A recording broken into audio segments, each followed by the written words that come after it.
on the next Indiana Lawmakers. Hi, I'm John Schwanitz, and on this week's show, we'll look at efforts unfolding this session to recalibrate the state's economic development strategy. It's the people's money, right? It's tax dollars that hard-earned people paid into the state, and I think that they have a right to kind of know what's happening with that.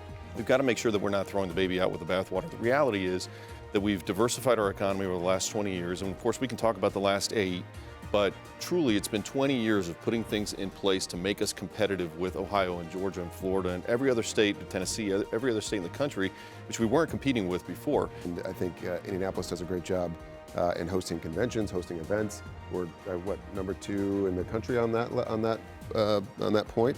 And so I think that's good for the whole state. I don't think that's just necessarily something that's good for Indianapolis. I think, as I said, there are ripple effects to that. It's great that we're dumping all this money and welcoming, these large businesses like Meta and Facebook.